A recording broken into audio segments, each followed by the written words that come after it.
यवतमाळ जिल्ह्यातील पुसदच्या खंडाळा घाटात बुधवारी दुपारी अशा एका घटनेचे साक्षीदार प्रवाशांनी भरलेली बस ठरली, जी पाहून कोणाचेही डोळे पाणावतील। रणरणत्या उन्हात घसा कोरडा पडलेल्या एका मुक्या जीवानं चक्क धावती बस अडवून पाण्यासाठी आर्त टाहो फोडला।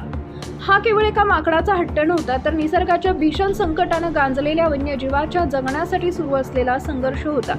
दुपारची 3 वाजताची वेळ आणि उन्हाच्या तीव्र झळा अंगाची लाही लाही करत असताना धुळे यवतमाळ ही एसटी बस वाशिमवरून पुसदकडे निघाली होती। खंडाळा घाटातील वळणावरून बस जात असताना अचानक एक माकड रस्त्याच्या मध्यभागी येऊन उभं राहिले। चालकानं प्रसंगवधान राखून बस थांबवली।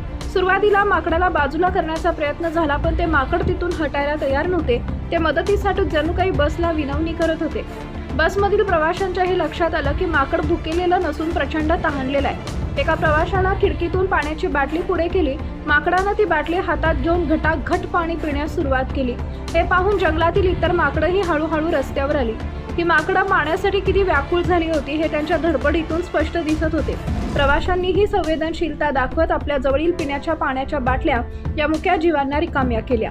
या हृदयस्पर्शी घटनेचा व्हिडिओ बसमधील प्रवासी लता श्रीवास यांनी त्यांच्या मोबाईलमध्ये टिपला असून तो सध्या सर्वत्र व्हायरल होत आहे। उन्हाळ्यात वन्य प्राण्यांसाठी वन विभागाकडून जंगलात कृत्रिम पाणवठे तयार केले जातात असा दावा केले जातात, मात्र भर रस्त्यात येऊन माकडांना अशा प्रकारे पाण्यासाठी बस अडवावी लागत असेल तर वन विभागाचे हे पाणवठे फक्त कागदावरच आहेत का, असा संतप्त सवाल आता नागरिक विचारत आहेत।